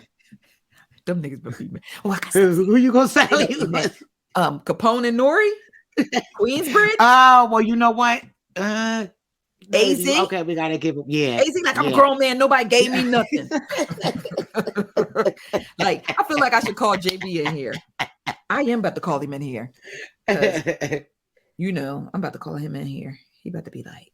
Yeah, and that's where I'm like, I just feel like, I feel like impact is one. It should be at least 40% of consideration of the list. Mm-hmm. I just called him on the phone. He need to answer. Really? What if I was on fire? You wouldn't be calling. Your call has been forwarded. What? To automatic voice. Okay. And you know who I would call. I would call James, but yeah, work. Okay. Yeah, right. It's that's a whole nother show. I'm telling you, we could literally do a show on like the list. We could. Shout out to them because that's hard work too, though. Let's at least finish this top 5, this top 10. Eminem. Okay, Nicki. So if we talking Nicki, who did Nicki give us? Nicki didn't give us nobody. So Nicki didn't. Not yet. See, the thing is, she didn't pass back nothing. Nicki ain't in the business of passing back nothing, bro. No. Nicki don't even want to collaborate with other chicks unless she like them or unless they praising her. So I feel like I'm gonna leave Nicki at 10 because I do feel like she deserves, as a woman, she does. Yeah, I do too. I just felt I think she deserves it. I just was surprised to see the huge gap between her and Kim. Yeah, especially when she used Kim's blueprint initially to get in. Now, Missy, you do see Missy? Yeah, Missy's at 19. But Missy, now where do you think Missy need to be? Right there, because I feel like Missy. Well, this is rappers. Yeah, Missy was more so much more than the rapper. Yeah. Okay. Because you get me. That's the only reason why I've settled. That's the only reason why I felt comfortable with that. I don't even think rap when I see Missy. No, I don't either. That's why the only reason why I felt comfortable with her sitting there. Where you think Eve's supposed to be? Man, I was disappointed at that. I felt like Eve should have been at least in the top 25. And I don't think she fell in top 25. No. I'd say, you know what? Okay. I'm going to at least say top 25 or top 30 at least. She in the top 30 at least? No. I don't even know if Eve, I got to remember if Eve made the list. Lauryn Hill's 30, which is upsetting. Whoa.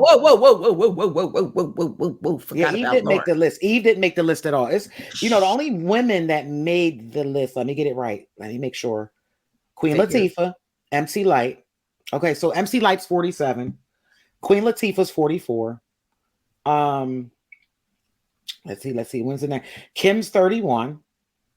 Now, if we going off of Queen Latifah, if we going off of impact, Lauryn Hill's 30. If we went off of impact, they need to bump Latifah up. Yeah.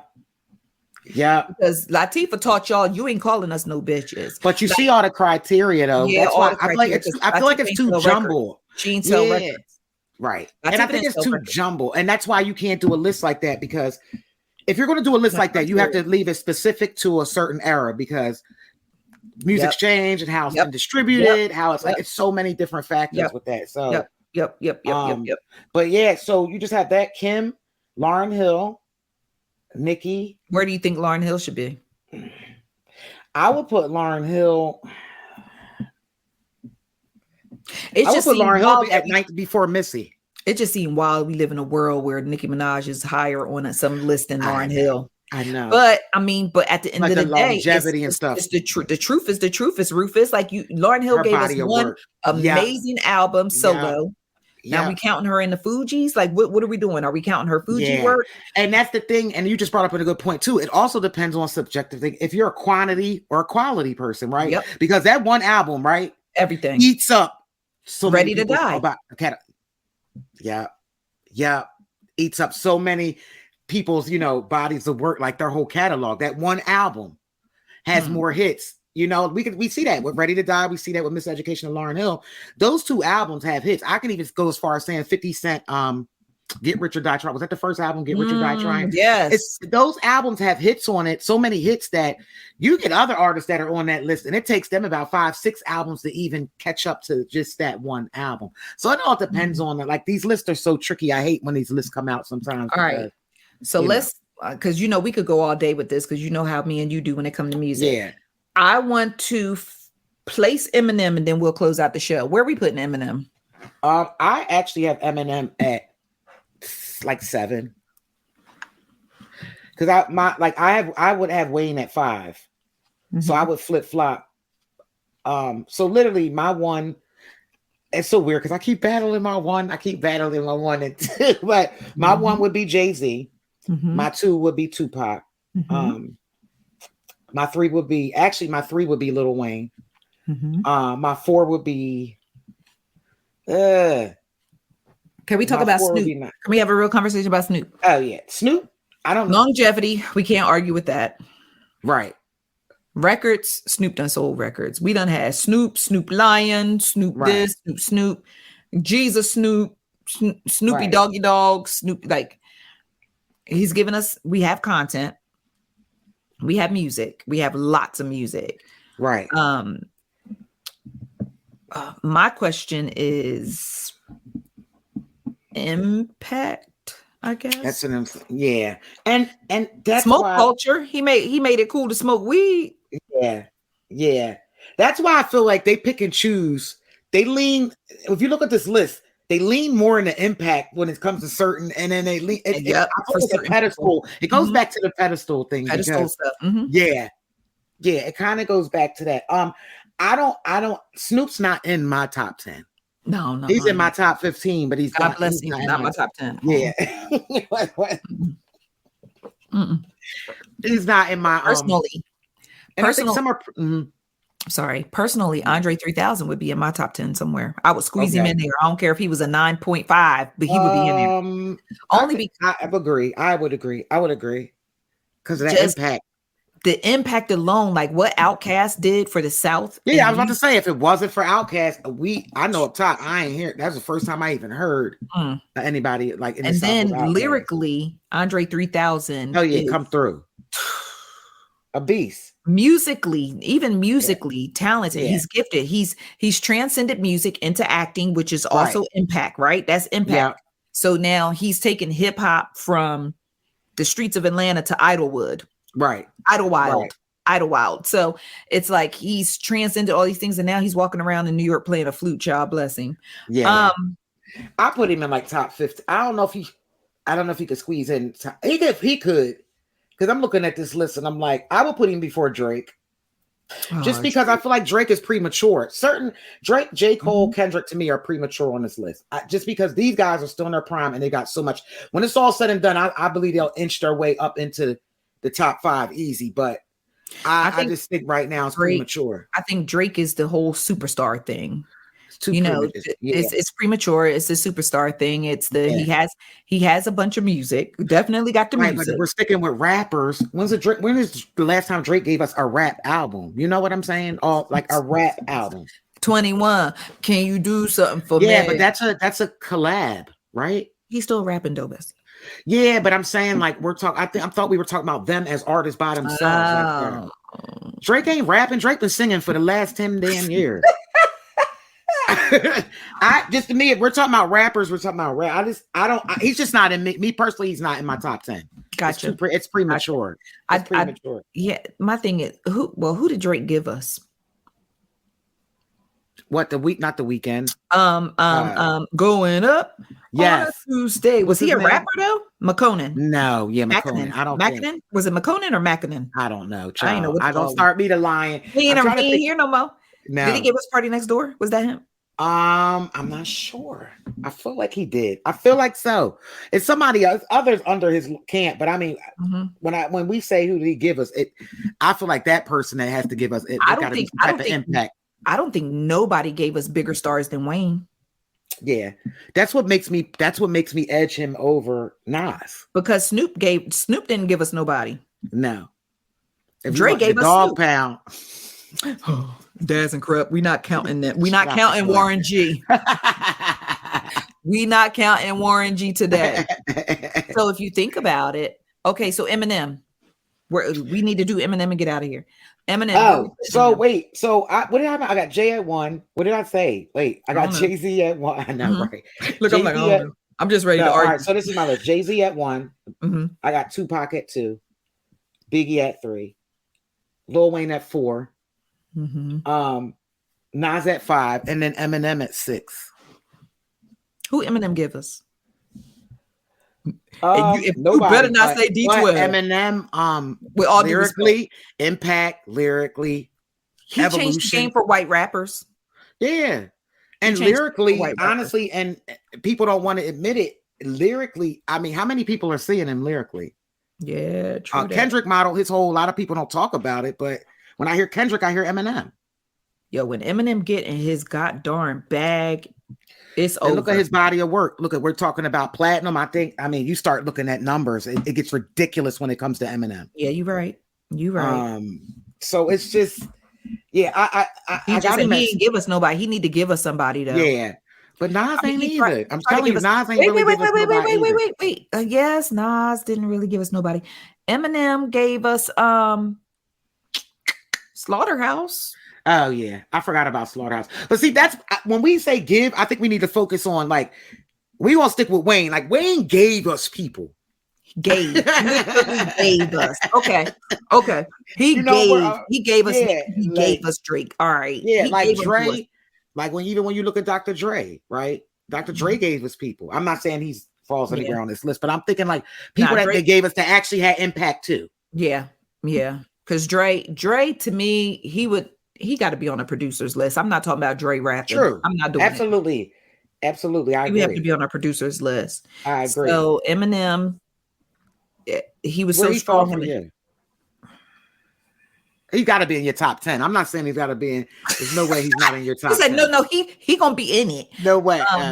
No, because when I think about I just think about Eminem opened doors for white rappers. It wouldn't be no Yellow Wolf. It wouldn't be no G-Eazy. It wouldn't be my grammar is horrible, but it wouldn't be MGK when he thought he was going to be a white boy rapper. And think about some of the lines he crossed with some of the lyrics, like his raw lyrics, like whether you like them or not. Yeah, he was talking about killing his own mama. That was different. That was different for Black people. That was a little outside of our scope. But he started a whole movement. Then he did, and his music was 8 Mile. Now here it is. Hold on. Hear me real quick. Who came first, Eminem or Nicki? Eminem, right? Yeah. So then Nicki take the whole, hi, my name is my name is Slim Shady. Yeah. So his impact on Nicki. Yes. With the voices and carrying on. Yes. I forgot when Eminem had that. And I feel like 8 Mile. Yeah. And he had an impact on battle rap. You know what? And he brought battle rap back to the forefront again because 8 Mile also, that whole movie had an impact. Okay. All right. So now that's impact. Yeah. He transcended brought us whatchamacall. We forget. How did we forget? He brought us Royce. He brought us D12. Lord, he brought Royce. I'm like, I'm sorry. Forgive me for being disrespectful. Wait, Royce, we apologize. Just the simple fact that he brought you, I'm gonna leave him right where Karla got him. Because Lord, Royce. Yes. That man be rapping. And M drop. Wait, hold up. Didn't M? Hold on. How are M and 50? M and 50? Did M give us 50? Yes. That's what I'm like. How did I forget that? Yo, it's somebody somewhere fighting the air listening to this. Sorry, y'all. Be like, man, get them girls out that pocket. That's why girls don't need to be talking about hip. No, listen, y'all, forgive us because this was honestly something at the last minute. I was like, we going to brush on wheat. So and we didn't even mean to deep dive this deep. Karla was like, we ain't need to go this deep. Wayne. So don't be grinding this up. Like this is off the top. Oh, Lori Alice. 50 Cent, right? 50 Cent. So that right there just like may slide him. They got to slide him in your top 5. Yeah, he in 5. Who I'm pushing out? 6. I'm sorry, 6. Oh, I was about to say, girl, I'm not 6. now. I'm not moving. But with you, Oludara Jones now. Child, please. He was baby daddy status. He not going nowhere. This is why these lists and stuff are so hard, because even when you have a list, you're going to change it. It's personal preference. It's really personal preference. And it's just like, you know, at the end of the day, it's just, it just boils down to, I agree with you with the whole, they have too many markers for these placements. But if you're going to keep these markers, then you need to do it by eras. Yes, that's why no reason why Rakim, like if we go into a certain era, Rakim would have been number 1. LL? Yeah. Depending on what era you in, Rakim would be number 1. Yeah. Because Nas is a child of Rakim and Cool G Rap. Absolutely. So it's like, if you're going to do this and be fair about it and not play in people's faces, like if we talk in era, Lil Kim shouldn't even be on the same list with Nicki. Nope. That's why I don't agree with lists all the time. Like even when you go as far as sports and they go to this one and that one, like there were different rules. There were different, like you can't do it. No, I just don't. I feel like it becomes hard. These lists are nothing but gaslighters. Oh yeah. They put them out so we can do exactly what we're doing. It's right great now. Content. It's great, and you'll get a lot of chatter, a whole lot of chatter. And rappers cussing them the hell out too. Yes. So thank you for indulging Karla and I for Hip Hop Hour. Who's your favorite rapper? So thank you for tuning into today's show. I would love, Karla and I both would love to hear who are your top 10 rappers. Yes, y'all. And I guess since we can't do in the era, just period poo, who are your favorite top 10 rappers? We would love to hear it. Be sure to like and subscribe to podcasts wherever you listen. Thank you just for being a part of the show. Thank you for supporting the podcast. Thank you for listening. Karla, what's your parting words, baby? Man, as always, hydrate. Look. As always, hydrate, be kind. But no, this like keep people around you, y'all, that's gonna check you. Like I feel like hallelujah. Keep people around you like that's gonna let you know when you're wrong. Like they're the best people to have in your life. Just surround yourself with just good people that's gonna, not a bunch of yes men. I'm seeing that a lot, and I feel like people falling into the hole with that. But because I got me one, because that one over there, Xaviera will check my ass, just to let y'all know in a minute. So and I love her for it. So you know. And I'm gonna add, get you someone who makes you feel like you can do anything and you can be anything and anything is within your grasp and your dreams, because that's what Karla is to me. So get you a Karla and get you a Zavi and get you a subscription to this podcast. Yes, sub. I need y'all to sub. Yes, that's absolutely. All right. So I ordered a cushion. Supposed to be coming from Amazon because y'all, I sit in my office chair. I done sat in it so much that my butt be hurting. So I don't order me one of them. I done ordered you a whoopee cushion. You know, you guys you guys like call every cushion a whoopee cushion. Everything. Yep. So I done got me a whoopee cushion. I'm just waiting for Amazon to pull up with it so I can sit in it. And I'm really about to give y'all some content because my cheeks be feeling good. I'm really about to give y'all. I keep them cheeks comfortable. You grind. You spend a lot of time there. You got to have a perfect cushion. Yeah, I can't be sitting in this chair clenching and releasing and clenching. No. All right, guys. So we love you guys very much, and thank you for always supporting the show, and just thank you for just being just awesome. So we pray that you have an awesome week, and we will reconvene next Wednesday. All right. So love you guys. ICC. We all we got. Peace. See ya. Ice Cream Conversation. Ice Cream Conversation.